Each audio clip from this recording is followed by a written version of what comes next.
আমরা জাসাস দীর্ঘদিন ধরে আমাদের শহীদ প্রেসিডেন্ট জিয়াউর রহমান জাসাস 1998 সালের 27শে ডিসেম্বর প্রতিষ্ঠিত করছেন।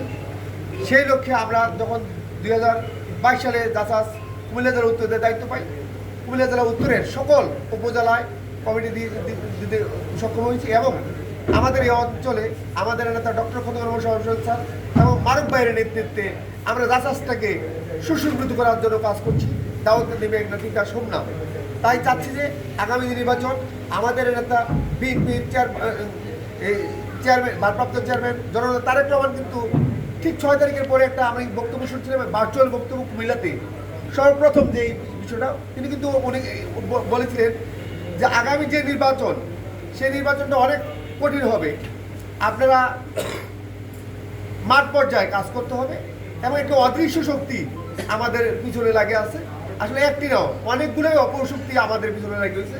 তাই এটা আপনারা এই মুহূর্তে আপনারা হয়তো কিছুটা উপলব্ধি করতে পারছেন, কিন্তু আমাদের নেতা তারেক রহমান কিন্তু সেদিনই বলছে, আসলে ওইভাবে আমরা কিন্তু ওই দিনটাই নেই যে আমি কিন্তু বক্তব্যটা কোট করে রাখছি যে আগামী যে নির্বাচন অনেক কঠিন হবে, বিগত দিনে যে নির্বাচনগুলো হয়েছে তার থেকে অনেক কঠিন হবে।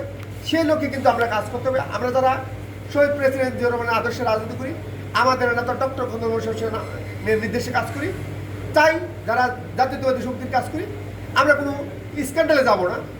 জাতীয়তাবাদী শক্তিকে দাঁড়িয়ে শীর্ষের প্রতীককে আগামী দিনে কীভাবে এখানে জয়লাভ করতে পারি সেই লক্ষ্যে কাজ করব। কারণ এখানে আমাদের কিন্তু কে কী পদে আসি সেই পদ কিন্তু থাকতো না যদি আপনি নির্বাচিত না হন। যে ডাকসুর যে নির্বাচনটা হয়েছে, যারা যে পদে দাঁড়াইছে তারা কিন্তু নির্বাচিত হয় নাই, তাদের কিন্তু পদ আছে কোনটাই। আমাদের সেদিন এই পদের কোনো মূল্যায়ন থাকবে না আমরা যদি আগামী দিনে ক্ষমতায় না আসতে পারি। তাই বলবো যে একটি অপশক্তি হয়তো ইন্ডিয়া যায় পালা গেছে, তার দোষরা কিন্তু এখনো আছে, তাদের দোষরা সহ আরেকটি অপশক্তি সহ আজকে এক হয়ে আমাদের বিরুদ্ধে চক্রান্ত করতেছে। তাই সবাইকে বলবো যাদের দুশক্তিকে আপনারা কাজে লাগিয়ে আপনার আশেপাশে যারা আছে তাদেরকে বলবেন যে আমরা যারা আছি আমাদের দানের শীর্ষের প্রতীকে আমরা কি কি কাজ করবো। তাই আজকে যেই আমাদের যে বিএনপির ভারপ্রাপ্ত চেয়ারম্যান একটি দিয়েছে 31 দফা দাবি, সেই 31 দফা দাবি নিয়ে আমাদের এখন সব জায়গায় কথা বলতে হবে আজকে থেকেই। কারণ এটা কিন্তু আমাদের 31 দফা দাবি মানে আমাদের কি কি করার আছে সে লোকে কিন্তু আমাদের নেতা দিক নির্দেশনা দেওয়া আছে, এগুলো বুঝাইতে হবে যে এই দাবিতে এই আছে, তাহলে মানুষ বুঝবে, উদ্বুদ্ধ হবে। প্রয়োজনে একজনে 5টা করে হলেও মুখস্থ করবেন, মুখস্থ করতে হবে। জাসাস একটি সামাজিক সংগঠন, এখানে আপনাকে সমাজ নিয়ে কাজ করতে হবে, সংস্কৃতি নিয়ে কাজ করতে হবে, এদেশের ভারতের অপসংস্কৃতির বিরুদ্ধে আমাদের রুখে দাঁড়াইতে হবে।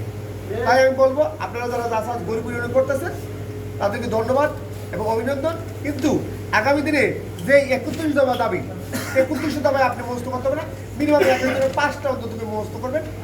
5টা দাবির মধ্যে বিশ্লেষণ করবেন কে কোনটা বলবেন এবং কিভাবে বলবেন, এভাবে মানুষকে উদ্বুদ্ধ করতে হবে। তাই আমি বলবো আপনাদেরকে যারা আছেন আজকে থেকেই আগামী দিন থেকে আমাদের এই আলোকে কাজ করতে হবে। কারণ আগামী নির্বাচন যে ভয়াবহ হবে অন্তত এতটুকু উন্নতি করতেন তো আপনারা। তাই বলতে চাই আগামী দিনে আমাদের নেতা ডক্টর খন্দকার মোশাররফকে দাউদকে দিয়ে তিনটা সোমনা মেঘনা কিভাবে জয়লাভ করতে সেই লোকে এখন থেকে কাজ করতে হবে। আমাদের নেতা যদি জয় হয় এদেশের ইনশাল্লাহ রাষ্ট্রপতি হবে সে আশা আপনারা রাখতে পারেন। আর এদেশের একজন গর্ব হবে, আমাদের কাজগুলা আরোই হবে। আমরা যদি ক্ষমতায় আসি ইনশাল্লাহ আমি আপনাদের কথা দেবো, তখন আপনারা সুযোগ সুবিধা পাবেন। আমাদের একটা জায়গায় বসলে না আপনারা সুযোগ সুবিধা পাবেন। এখন থেকে আপনারা মিনিমাম 4-5টা মাস একটু কষ্ট করেন, একটু ধৈর্য ধরেন। কারণ আমাদের দল আসলে তখন ইনশাল্লাহ আমাদের জননেতা তারেক রহমান প্রতিশ্রুতি দিচ্ছেন যারাই দলে পিছনের ছেলেটুকু আমরা মূল্যায়ন করবো। একজন জাসাসের সভাপতি হিসাবে আপনারা আমাদের দল আসলে ইনশাল্লাহ আমাদের মাধ্যমে এই নেতৃবৃন্দের মাধ্যমে আপনাদের কি কি প্রয়োজন ছিল সে আশা আপনাদের এই তবদিল বা চাকরি বা আমাদের জননেতা ডক্টর মোশাররফ হোসেন যখন ক্ষমতায় ছিলেন, বিদ্যুৎ জ্বালানি কলেজ মন্ত্রী ছিলেন, তখন কিন্তু অনেক লোকের চাকরি দিয়েছে, অনেক জায়গায় বিদ্যুৎ দিয়েছে, ঘর নাই যে বিদ্যুৎ যায় নাই। এবং স্বাস্থ্যমন্ত্রী হওয়ার পরে থেকে অনেক স্বাস্থ্য সেক্টর অনেক উন্নত করেছে এবং দাউদকে নীতিটা সম্রাট সারা বাংলাদেশে অনেক লোকের চাকরি দিচ্ছে। কিন্তু আগামী দিনে আমি কথা দিতে পারি আমাদের নেতা ডক্টর খন্দকার মোশাররফ যদি রাষ্ট্রপতি হয় এই অঞ্চলে একবারে আপনাদেরকে শিক্ষা দীক্ষায় এবং চাকরিতে সে অনেক আপনাদেরকে সন্তুষ্ট করবে। তাই আমার বক্তব্য দীর্ঘায়িত করবো না। আপনাদেরকে আবার বলবো, জাসাস একটি সামাজিক সংগঠন, সাংস্কৃতিক সংগঠন।